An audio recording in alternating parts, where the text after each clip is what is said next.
Hi, this is Michael Waits, and welcome to an Asia Innovations Group discussion on the Metaverse for the masses. Today, we are joined by Tian, the CEO of Asia Innovations Group, and Alvin Wang Graylin, the China president of HTC. Two guys that have very strong opinions on what the Metaverse is and isn't, and where it is potentially heading and how we're going to get there.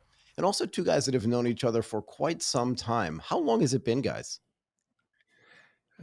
15, 20 years, something like that. 20 years. I love it. Okay, so you two are When not we were new. very young, when we were about 5 years old. Yeah, so you met each other in kindergarten. Yes. Perfect. I love the way Exactly. that worked. Guys, before we get into the central part of the conversation, let's get a bit of your backgrounds for some context. Alvin, let's start with you. Yeah, so in relation to the metaverse, I've been kind of in and out of the VR space since 91 when I studied in college and worked with Tom Furness, who's the godfather of VR.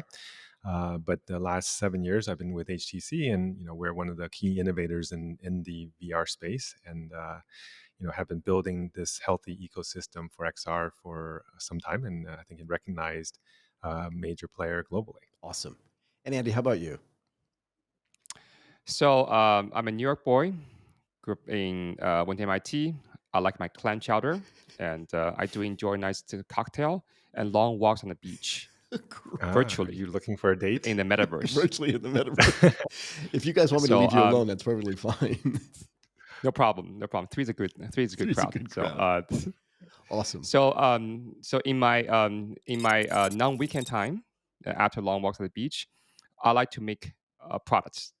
So, which is my day job. And I've been working at Google and Zynga, building consumer products globally. And now, for past kind of 8 years now, we've been building Asia Innovations Group, taking the best of social innovations from Asia to the entire global market. That includes mobile social, games, e-commerce, and a little bit payments. And for the metaverse, we are a newcomer, and a lot to learn from Alvin. Well, that means it should be a killer discussion. Look, I want to start with definitions, right? We throw a lot of terminology around, and because we're talking about the metaverse, maybe one of you should define it. Andy, let's go with you first. Yeah, as a newcomer, absolutely, I should always define things, right? So Please. then I'll have Alvin pick me apart for sure, Why right? not? So as a geek, as a lover of science fiction, and metaverse, as you know, was concept was coined in way back when, right? So I think that has changed over the years. In the beginning, it was called virtual world, right? I think still a virtual world, and metaverse is just a nicer way of saying it. I think that actually, I was very kind of against the word metaverse. I think that it's another kind of buzzword.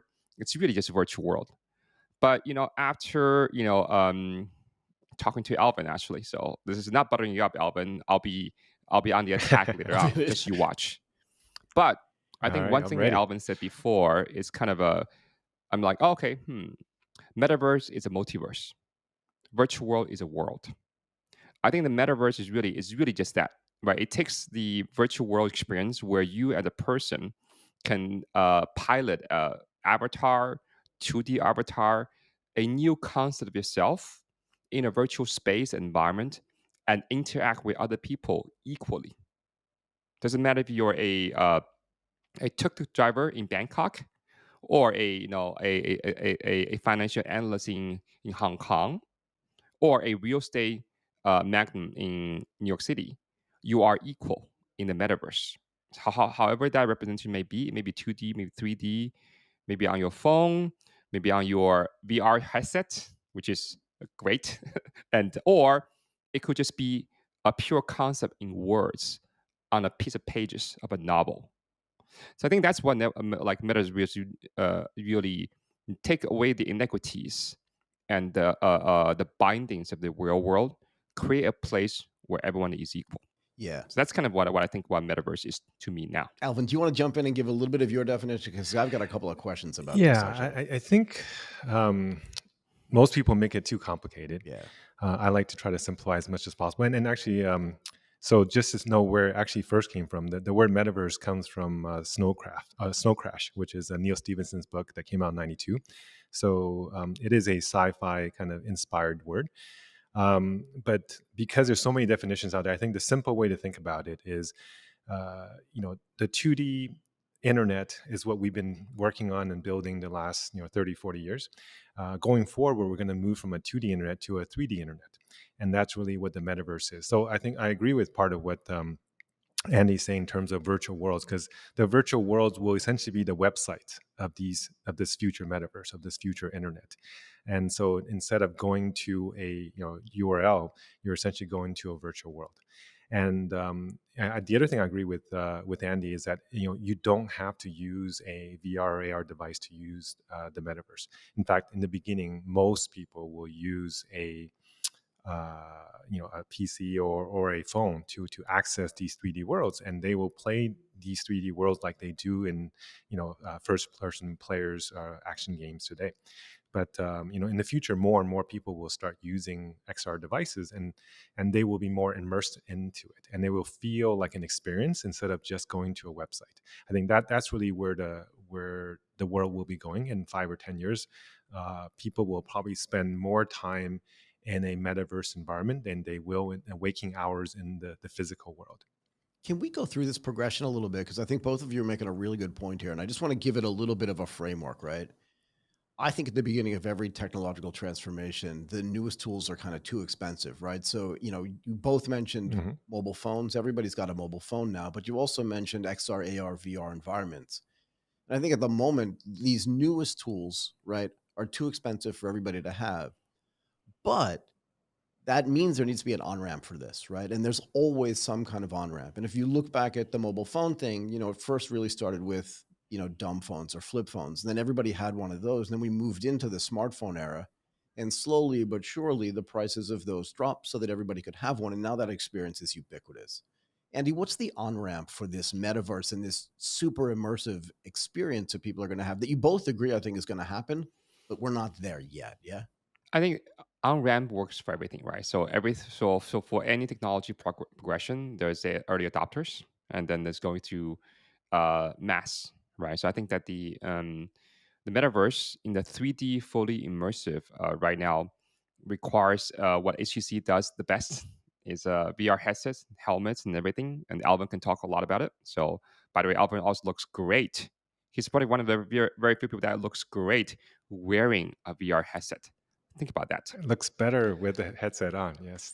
Yeah, right. I mean, come on. Thanks. Like, I I'll mean, it's take like, that as a compliment, I guess. yes, please do, please, absolutely do, right? So because your headset is golden color, right? And then where One of most of the them. other headsets are one of them are not quite that color. So anyway, so go back to on ramp, right? So the on ramp is very simple, right?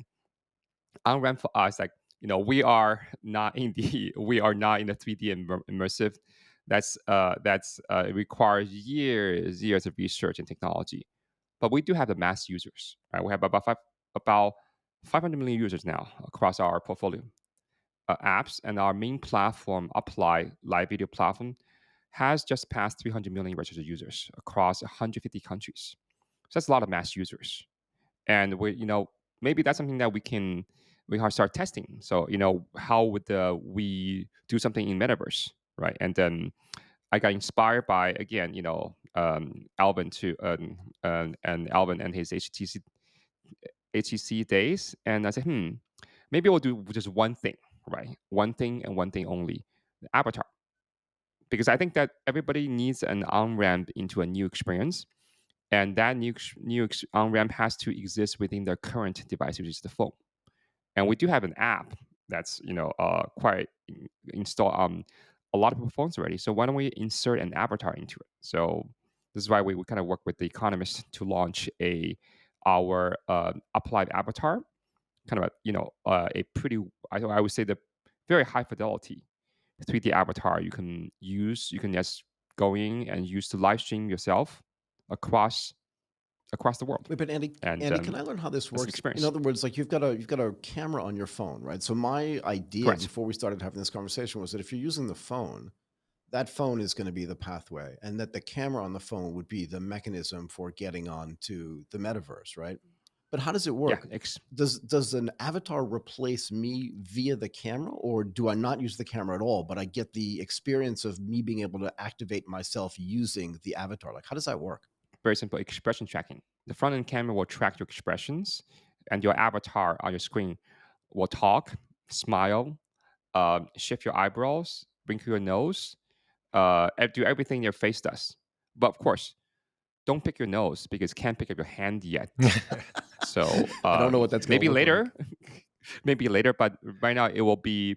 We have pretty much the one of the best expression tracking in real time for a that can be using any front end camera. So on the phone. But that's a that'll give everybody a little bit. Oh, what do I look like in metaverse? And in the future, maybe you can carry this avatar to other verses. Alvin, sorry, were you going to say something? Because I've got more. Go ahead. No, no. I think actually having an avatar representation of self is a type of freedom for you because most people, have their existing look. Not everybody's, as handsome as Michael and Andy, but by having an avatar, you can design the look that you give to other people, right? And whatever shape or size, or you can be a robot or a rabbit, and if that's how you want to be represented, that's how people will see you. So I think it actually creates a more egalitarian society because we're too often Equal, we're being judged absolutely. by our appearance, right? And Yeah. having that representation that now that you can control, but at the same time it's real time. I actually like what Andy's doing because having the face tracking means that you can still be as expressive as using video, but you are no longer constrained by the physical parents that your parents gave you. So I think that's actually a plus. Absolutely, I completely agree with that because in the old days, when Alvin and I were young, as almost as young as we're now, when we go to bars, right? Because Alvin's taller than me and much more handsome, so I definitely do not feel equal Yeah. next to him in bars with when the ladies come around. So in metaverse, I will be equal to you, Alvin. Can I ask you this though? You might be taller. Yeah. You could be as tall and as This is buff as you would like to be. this is the feedback that I get. I was Yes. I was in Singapore for a month in June, and everyone who met me said to me, "Oh," just like that, literally, like, "Oh," in a way that was disappointing. This is something that Alvin's never felt, because everybody said to me, "Oh, I thought you were taller." Great. My avatar would have definitely led them to believe that. But here's what I want to know, Andy. You said you have somewhere 300 million people on Uplive, 500 million people registered users on the platform. But and these are all emerging markets, right? Because I want to make this distinction Yes, between the emerging markets. Yeah. significance of giving people access to the metaverse in emerging markets versus, let's just say, the more developed world, right? Because if we're talking about creating equality, creating an egalitarian experience, right, and creating essentially the democratization from the beginning of the metaverse, what's the significance of this? In other words, what's the benefit to people in emerging markets? Is there like a new economy? Like, what does this equality give people? I'll answer first, but would love to kind of hear Alvin's as well there. I would say very quickly that I think the egalitarian. I think that's number one and probably the most important because in emerging market, by definition, people don't have access to a lot of things that we have in developing countries, right? Don't have to. I mean, like we can go around in California sipping our non-fat lattes from Pete's, go around and then enjoy our lives and maybe go shopping at Fry's. But in emerging market, people are just squeezing out a living, the scrapping out a living, especially in these days of a pandemic, right? I think there's a stat somewhere that's like another extra $150 million, 150 million people fell into poverty the last 2 years because of pandemic. Egalitarian. If these people can somehow get access to metaverse, right, using whatever equipment they have, and be able to make a little bit of living through that metaverse, I think that to an developing country, our friends in Boston, in New York. This is just a nice hobby to have, but for them, it might be essential and it might be life saving. I'll stop there. Alvin? Yeah, I completely agree with that. If you listen to Warren Buffett, I think he used to say Americans are super lucky because they won the genetic lottery. because they were born in America. And being in America, you have a lot more opportunities than almost anybody else in the world. And by having something like the metaverse, it essentially creates a global economy and a connected global ecosystem, so that once you are in this space, it really doesn't matter where you're born. So the benefits of being in that developed country uh, goes away, and so you'll be judged not, again, not by the color of your skin or what you look like, or male or female, but you'll be judged by your ability to create, your ability to imagine, your ability to program or to say something. And I think that allows a lot more opportunity than there was ever before to these developing nation populations. More so, and I think it'll be a bigger benefit than to the developed countries, because as Andy said, most developed country folks, they have a house, they have a car, they have the ability to travel, but very few developing nation population have that capability, except the upper class in those areas. So this essentially creates a brand new workforce that can service the world, and it's going to, I think, help us find a lot more new entrepreneurs, and also help us educate a lot of very high potential young people that never had that opportunity because they didn't get to apply to Harvard or MIT. Yeah, I like to say that, we always talk about who's the fastest man or the fastest woman in the world, right? Or the best pound per pound fighter in the world.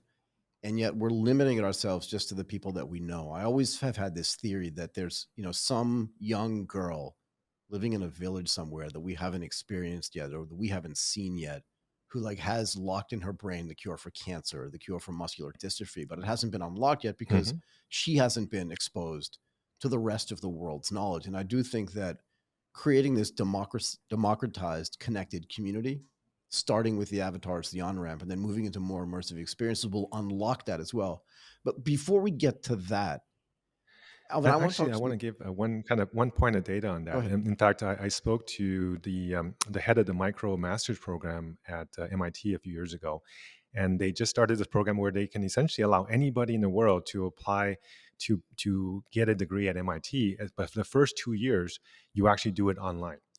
And the top 50 students around the world will get a chance for the last year to go into on campus and get a real degree. And they found out that actually the top few people were people from, I think, Mongolia and India and Pakistan, places that you would not think of being the top performers around the world. These are really developing countries, right? But that's where those geniuses were. And I think that's a real case study that actually proves exactly what you were saying. That's awesome. Andy, did you want to jump in and say something? Yeah, absolutely. I mean, that's how we actually, our platform has been serving emerging market creators and talented people for the last 6, 7 years, right? So we absolutely, Alvin. I mean, we have a user from Morocco, right, who live in a living in a tent, right, and her sheeps, but a excellent singer, right. So we had a contest, where a competition that's been running for like 2 years now, with Paul Abdul as our celebrity judge.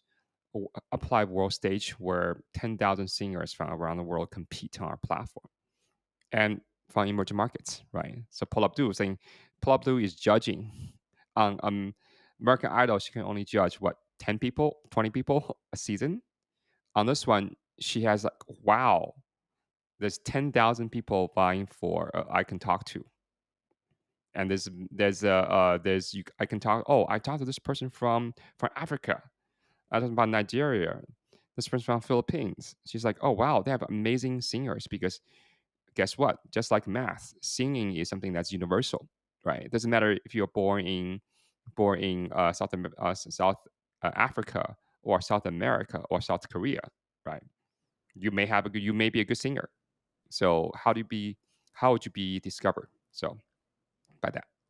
Now, here's the and yeah, sorry guys, I just went into the You metaverse for a few did. minutes. You did. Can we So get don't can we worry. get Andy's metaverse I camera fixed? Yeah, don't worry. Your I your will be video back. just disappeared.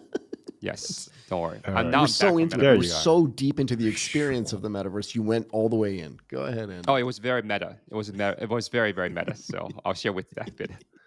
um, so I think that those we see that those stories happening like on a daily basis, right? So when I ask our users, so we've been having this avatar function for like 9 months now, and we asked 7,000 of our users in a survey, what do you like about what do you expect from the metaverse? What do you think the biggest value for you from the metaverse? Right, this 7,000 emerging market users. I think at that sample size, it is the largest metaverse survey currently in emerging Of real markets. users, Period. yeah. Real users, 7,000 survey Go samples. ahead. So what did you learn? And the first thing they said, I was surprised. The first thing they said, oh, fun, creativity is like one word, earn. Really? They want to earn. The things like, oh, I want to earn from But they metaverse. know that. Because This is why? interesting, though, don't you think, Andy? Because you didn't say, like, did you give them a drop down of choices, or did you just say, Yeah. what do you want? You did. Yeah, I did. And then I also asked the question three different times in different angles, because that's what you do in Yep. surveys, right? Yep. So it's like 80% it's earned by far. I'm like, huh, why don't people to pick fun, creativity? Oh yeah, these users need to feed their Feed the families. families, yeah. That's what the reality of emerging market users are. Like egalitarian, meaning I need to feed my family first. And the metaverse thing, they've heard, oh yeah, I heard you can do virtual stuff there, or you can sell virtual items. Oh, great, I can earn. So, and that is so that's was surprising. And it's not surprising afterwards, but it was surprising when I first saw that. So how do they expect to earn, or how can they earn? Good question. I think good thing that I play a lot of games in my past, right? So, so as Alvin knows, in the old world, previous incarnation of metaverse called virtual worlds, MMORPGs are also virtual worlds.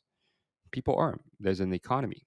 There's a virtual economy, virtual currencies that are people buy and sell, and people can create virtual gifting on our platform, give to others. That's already a form of virtual economy that's been present, and I'm sure Alvin has a lot to say about it. I'm curious, Alvin. I want you to jump into it, but here's what I'm thinking. If I have an avatar, right? My avatar has to have a shirt. I have to have a hairstyle. I have to have a haircut. Maybe I have earrings. It doesn't have to have a shirt, Michael. You can be completely, No, I'd like to all have. I'd natural like to in have a shirt. I metaverse. mean, again, I'm not You as good sure? looking as You sure? Alvin, but we don't need to go there. No, but you know what I mean? Because you could be a clothes designer in the metaverse. You could be a hair cutter in the metaverse. You could make jewelry in the like all these things you can do if you're buying and selling virtual goods. Those are virtual goods. And to be fair, if you're really good at it, right? And if you're really building this GDP per capita growth story into what the metaverse is going to serve to people, well, then you can have an online to offline as well, right? In other words, if I really start to earn, then I can actually build stuff and buy things, real goods that are offline as well. Yeah. Yeah, I think the virtual commerce is definitely one of the models. Essentially, creating virtual goods and then reselling them, kind of making in next generation what people have been doing with NFTs. Creating art and trying to resell it on the internet. And what Andy was describing in terms of the virtual economy with gaming is essentially you're working hard to create weapons or trinkets or tokens, which then you resell to other players. I think that kind of a model is probably the initial place where things might start. But I actually think that the potential is much higher because what the model that Andy's describing would work as essentially creating a second class citizen of people who do the hard work, the churn, the labor to then sell these goods to a more developed country where they will pay more for their time. Essentially, they're replacing money for time. What I would like to see happen is that you create a knowledge economy where people are actually having equal value, where you're providing service. Let's say if I'm an English teacher, right? I could teach English to any kid around the world and be charged at that local rate there. In maybe in Philippines it may be $5 an hour, but in the US it might be $50 an hour. And actually in China it's probably $100 an hour for a good English teacher. So somebody who's in the Philippines may be actually be able to earn more teaching somebody online than they could teaching somebody that's next to them, right? And I think that that's something that will actually allow us to create a huge labor pool, because it's not just about language teaching. It could be just education in general. I could be a physics teacher. I could be a tour guide. I could give you virtual tour guiding while you're traveling some place, either virtually or in the physical world. Or I could be a physician's assistant in terms of guiding you or coaching you through a certain surgery, whatever, right? So it could be very, white collar work, right? Skilled work, or it could be, it's kind of more basic, just even, what people have been outsourcing all these years in terms of call center support, right? So it really creates a global pool for services.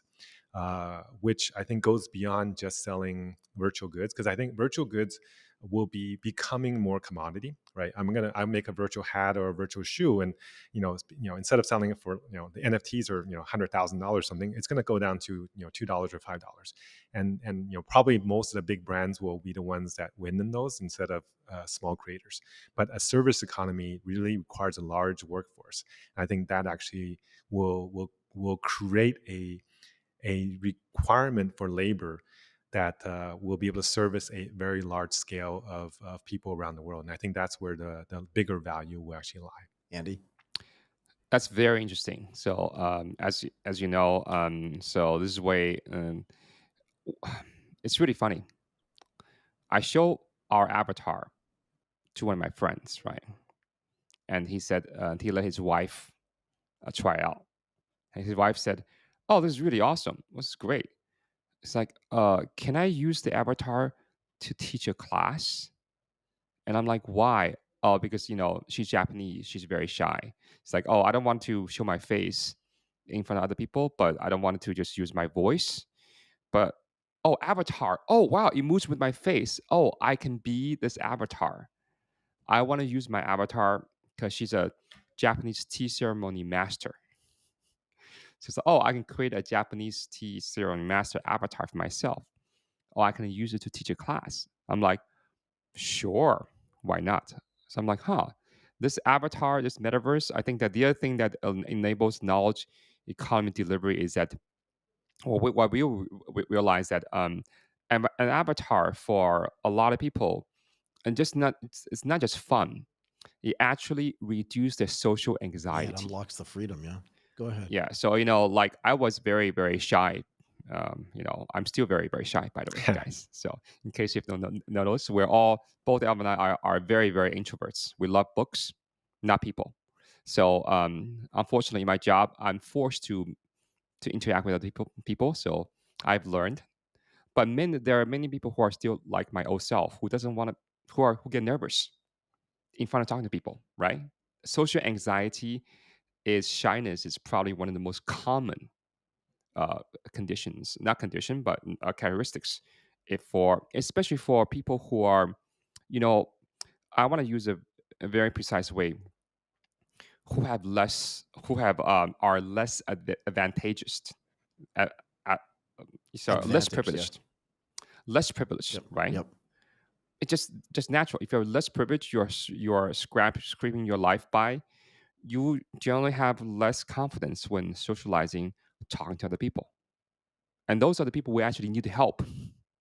So, avatar, the metaverse can free them from their real life social anxiety, which is real, and them to freely express. And once they're more freer, more confident expressing, that's where they can actually deploy or sell their knowledge based services for sure. It's such a great point, and this gets back to this idea of democratization, right? Because if you feel free, right, then you can express yourself in a way that you might not have been able to do that before. Yes, One of the things that Alvin mentioned uh, implicitly, but I'm going to say explicitly, is there will be this arbitrage closing of the gap between what people get paid in developed countries and developing countries, right? Because right now you're able to take advantage of this art by saying, "Oh, that lady is a killer programmer, but she lives in Ho Chi Minh, so we can pay, Hmm. you know, less percentage of her salary, where we have to pay that's somebody right. $250,000 a year, whatever it is, in Silicon Valley." And while there are companies now trying to take advantage of this, the onset of the metaverse means that it doesn't really matter anymore. You have big companies, and again, tell me where I'm wrong here. You have big companies like Airbnb already saying, you know what, I don't care anymore. You can live wherever you want as long as kind of once a quarter we get together and chit chat. But, and here's the thing for me, as the, if we start with the avatars and on ramp, right, just to get people used to the metaverse, experiencing this thing where, like you said, if you're socially uncomfortable, even in a meeting, you can use your avatar to do that, to teach, and all the things that Alvin had mentioned. But you can also close that lifestyle gap and that developing versus developed economy gap by saying, I don't care where you are in the world, and now I don't know anymore Yeah, that's who right. you are per se or where you were born, because I'm just judging your performance in the work world, yeah, not the private world, on your skill Hmm. set. And in that sense, I don't care. And that arb has to close. And it's not going to go all the way down. It's not going to go all the way up, but it's going to meet somewhere in the middle, which is going to create, in my mind at least, a more fair payment and life structure for people all over the world. Is that fair? Alvin, it looks like you wanted Yeah, to say something. absolutely. And I think that that difference will actually mean a lot more to the developing nation population than it will to the developed, right? Because the developing nation, they may get 3 or 4 or 5 times what they used to get. Whereas, for a developed country, they may get 5% more or 10% more, if they perform well. So so the bigger benefacted will be the lesser developed countries. So this is perfectly matching to what the customer said that Andy's been targeting. And Andy, is that proven out in the research that you've done? I mean, there must be a lot of other things that have come out of this research and these surveys that you've done of these 7,000 people. And to be fair, very statistically significant. Yeah, that size Yeah, of a population. yeah. Go ahead. And it's funny you guys mentioned this, and then just jog my memory that more than 7,000, right? So we have a couple hundred million users apply the live video. What that means that people can live stream right now, and then they receive virtual gifting as tips, virtual tips, basically, essentially, right? Someone's singing, someone's cooking, someone's delivering delivering the love advice, right? Psychology advice, whatever. So the most popular content is always singing and the love advice. I don't know why, but anyway, probably in metaverse too. So um, and then if you liked what you hear, if you want to support them, you can virtual tips. That's how Apply makes its money and revenue share to these creator and streamers. And one of the biggest things that we have is that we allow the diaspora from emerging market countries to send virtual gifts back to their countries, to the creators. So Filipino American can watch a Filipino singing from Manila and give them virtual gifts paid by US dollars. So that's to basically, as a way they do that. I mean, that's a huge amount of attraction for our platform already, because these developing these immigrants from emerging market, which I am one, right, immigrant from China to the U.S., and we have ties. We want to give back to the country in which we immigrated from, and even better if I'm more entertained by it, or even more if they're actually delivering me a service, right? Teaching me how to make Chinese food for once, right? So I think that that's something that is already that's a huge sort of a transfer of value already happening in my kind of semi verse. I would say, how do you say a mobile app? Is that a real world? A kind of real world, but with avatar, it will free people even more. But then I'm thinking about so that's already happening for sure, right? So but how after? But what's interesting, that Alvin, you mentioned something that I'm just beginning to realize, that Avatar will actually erase the boundary. Avatar in Metaverse will erase the boundary of so-called countries and regions. Once you erase it, what happens to the economy? What happens to the transfer of value? What happens to the way you value things if there's no border anymore? So that's fascinating. So, but that could go the wrong way very quickly, right, Alvin? from from the books. Yeah, So and I mean it's taking globalization to the extreme, because at least yeah, before globalization, you would manufacture in one place and you have shipping and logistics. With a global virtual market, there's essentially zero friction for you to create things anywhere in the world and sell it anywhere in the world. So it should actually facilitate an even more global market, which I think again, that benefits the developing markets more because their costs of goods will be less, at least based on current basis.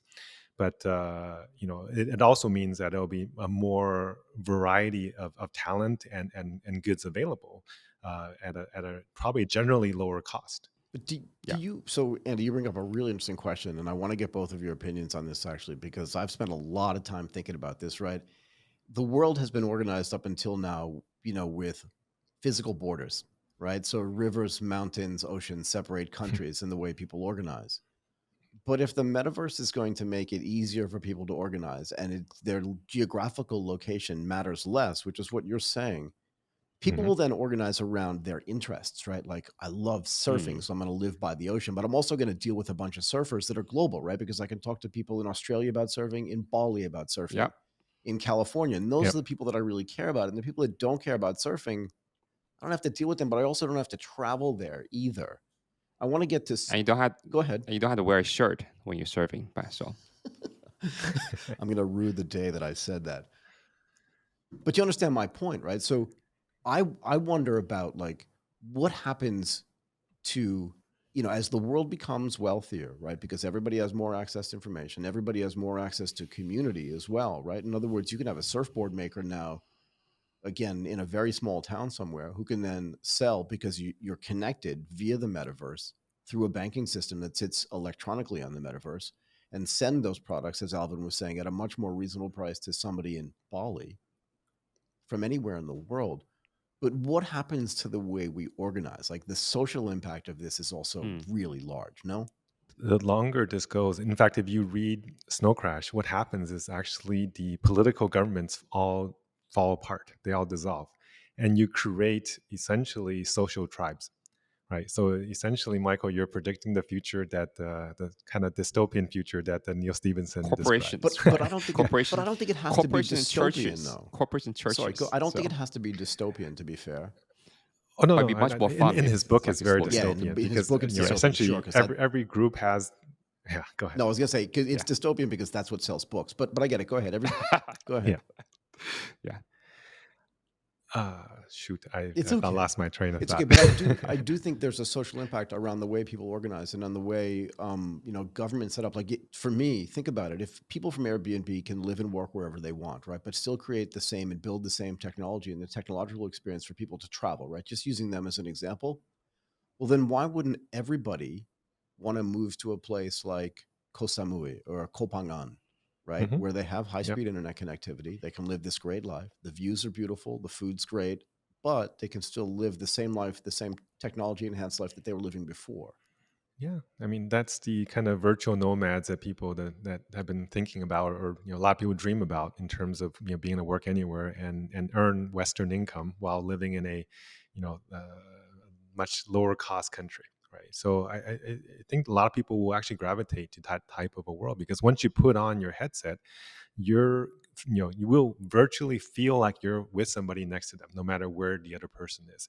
It takes distance and makes it zero everywhere. And in fact, it also makes time because normally when we think about travel, and you're talking days that you would spend in transit, that goes to zero, right? So time and space both becomes irrelevant when the virtual world is your primary medium for interconnection. Yeah. And Andy, what do we have to do from a technology perspective to get from the on ramp and the avatar on ramp into this really immersive experience? Because in a way, I agree with Alvin. At some point, my grandmother, I'm just using her as a proxy, right? Who's, let's say, never been to Paris. If I can put her in a super immersive experience, whether it's with a headset or some new thing that gets invented to then simulate that feeling, right, of going up the elevator on the Eiffel Tower, looking around the Champs-Elysees, and just being able to feel that, because you're right, time and space disappear when you're being immersed in the metaverse. Then you don't have to go visit the baby because the haptics will make it feel like you're there as well. But what do we need to do to get there, Andy? we hope to never be able to get there where you haptics to feel a baby, because that's a little scary there. But then for the baby, I mean, for the baby. For the So baby. But not right. for grandma. So not for grandma. So I think that I think the on ramp, as I we're having this comment, like the on ramp is one function, and the other one is I would say another device. Remember, it's multiverse, it's multi-access. So I think the on ramp doesn't mean that you go on the on ramp and you go off the on ramp. I think the on ramp stays there because we have emerging experiences markets. Sometimes you do need to take the headset off and do other real world things, which is very important, like going to the bathroom. And what you're gonna do in the bathroom when you sit on the toilet, you gotta have your phone, right? So, but guys, make sure you wipe your phone after you use the bathroom, not just wash your hands. The public service announcement, PSA. very important one. So, Yeah. very important public service. So Yeah. anyway, Although I'm not sure if I agree with that actually. Go for it. Not the Not the bathroom, not the bathroom wiping part. phone part, but but the phone part. Because I think within 10 years, the need to actually have a screen on the phone will go away because we will have glasses that are like regular glasses that you will wear all day, and they will be switchable between AR mode and VR mode. Right. So you won't actually need to have a physical screen in your hands even when you're in the bathroom because you can have a virtual screen that can display whatever you want. And the ability that when you need to be in immersive space, it goes into VR mode, so your surrounding all gets changed into this immersive experience. But then when you want to be in AR mode, you could be in front of somebody and I'm meeting them and I can see information about what I want to talk about or information that would facilitate our conversation. Right. So I think that future is not that far away. We already have devices out there today that has the beginning of those kind of capabilities, and in a few years it's going to be a kind of a basic feature. Yeah, I mean, yeah, sorry, Andy, let me just yeah. jump in for a second. So my feeling on this, and I'll get to you in a second, is that, we talk about glasses, putting on glasses, right? I feel like I read an article 20 years ago about something, but I think that people are going to have, like you said, just like contact lenses that they put in that are super high definition. They can go from this AR, VR, they can go from this VR, XR experience, right? If that's super immersive, into just an AR experience or an off experience. I mean, it would just be amazing for me to Yeah. sit here and think, where did I meet Andy? Oh yeah, it was on the street in Queens. And just my contact lenses just tell me that. Or if I just wanted to Yeah. disappear Yeah. for a little bit. And I also think, and Andy, tell me again your opinion on this. Just from an e-commerce standpoint, just to bring it back to business for a second, I think that you can actually have an experience where instead of going to Paris and shopping for Louis Vuitton, the flagship store, or going to the Levi's shop in California, you'll be able to do it just sitting on your couch by turning on that immersive Hmm. experience, as Alvin had mentioned, to just feel like you're there in the store and actually get served by somebody who may not even be in that store, but can serve you Hmm. like they Yes. are. And then that product will show up at your house and even get fitted. Like, I really think this is going to happen. And I think sooner rather than later, but you have to start here, right? Because there's this whole thing that's going to happen where incomes are going to converge, the arbitrage is going to get closed, real estate prices are going to converge as well, right? Because as more people move to Chiang Mai, it's no longer going to be $300 a month for rent. It's going to be $1,000. But then that means that in San Francisco, it's going to go down from $5,000 to $2,000. Like, all this stuff has to normalize. And I think that this virtual experience is going to help facilitate that. Andy? I think virtual experience can help facilitate, but also can also disrupt as well, right? So you got to be careful there, right?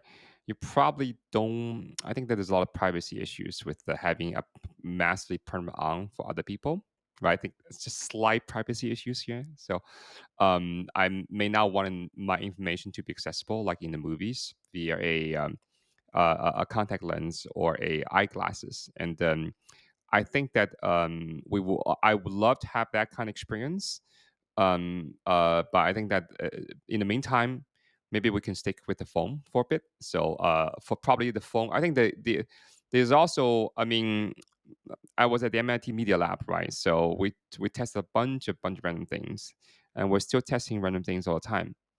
I think that people actually, I subscribe to a view that a handheld device of some sort, very powerful.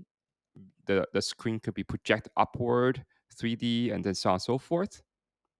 there will always be a need for, in addition to anything that's AR on a or eyeglasses or contact lenses, because the form factor of being able to touch, hold in your hand, and be able to focus on it, this a much bigger space, and will be very very important as a tactile or semi-tactile way of doing things, especially nowadays. I think one very important technology is haptics, which Michael, you mentioned before, right? So in my old days at MIT, I was briefly on the haptics project where we had finger holders that controlled by a mechanical arm that accurately modeled touch surfaces. I can pick up something that is spongy, hard, or pointy and feel it virtually. That was I won't tell you what year that was, but for that year, it was very, very, very, very important. So, so I believe there's also sonic wave, right? Based haptic devices that will happen where you can actually touch something in addition to holographic display, and that haptics can only be delivered to another handheld device. I'll be very scared if my contact lens and eyeballs start pushing on my eyes. Like, oh wow, no, don't do that, please. Well, Andy, I think we have to separate the haptics to your sensor versus haptic to your brain, because I think what will happen inevitably is that we will have ability to simulate haptics Mm. without Of actually course, having that physical product there. And sooner or later, there will. I mean, there's already Neuralink that companies like Neuralink that are trying to have a direct brain-computer interface. At yeah, some and and point, and and you'll be able and, to and that's stimulate. very safe, very safe. No, No it possible side effects at all. Just like yeah, like I'm not recommending it as a current solution. I mean, it's right, currently targeted towards quadriplegics, right? Who don't have yeah, any other choice. Right. But at some yeah, point, they will make it, hopefully much safer, and like getting a contact lens or getting a LASIK type of a procedure, right? In fact, just a few weeks ago, I tried out the contact lenses that have the visual displays inside. They do exist, Michael. And in fact, the CEO of that company just put it on. They did an article, I think, 1 or 2 weeks ago. I tried it 3 years ago. I tried it about a month ago, and it's definitely gotten a lot better. And it's got eye tracking built in, it's got display built in, it's got battery and little processor, and it's supposed to last all day. I don't think the current version does, but that technology is already semi here, right? It's gonna got to go through FDA and a lot of other things, but the technology will get to a point where everything that you can do on a physical product can and will be simulated in a digital form. And in fact, in probably a higher fidelity than the ultrasonic stuff that Andy's talking about. I was actually just at the Media Lab a couple weeks ago, and I actually tried out some of the demos that he probably was talking about. And I think there's definitely value for it. But I mean, that technology, the stuff that they're doing is probably 10 or 15 years ago. So it's not the latest and greatest. There are ways to even today simulate heat, simulate pain, simulate pressure, without having a physical product there that you can just put into your gloves or other types of forms. So having haptics, I think, absolutely is important. But your brain actually fills in a lot of the gaps. Even if it doesn't move the way you think it does, just by having a little shake and a little something, it actually, by having if you see yourself shaking somebody's hand and it just vibrates a little bit, you actually felt like, oh, I shook that person's hand. If you pat somebody on the back and it took a little shake, in fact, just by seeing the color red when something happens, you'll feel this warm. Those kind of things. Your brain is very plastic.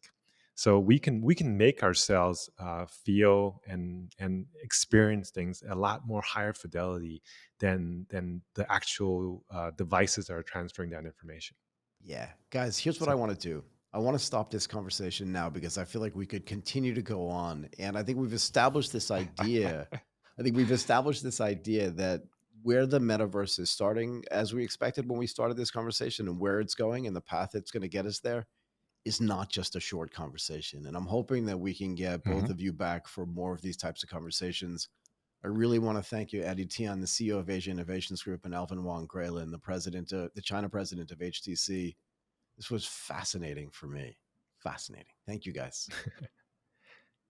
Hey, thank you, Michael. A great job kind of orchestrating this little bit of mess of a conversation. This is fun. But I Let's definitely enjoyed it. Yeah. I guess the classic thing would be see you in the metaverse. Yeah, it's all coming. Oh, there he goes. He just left. I said bye. Yes.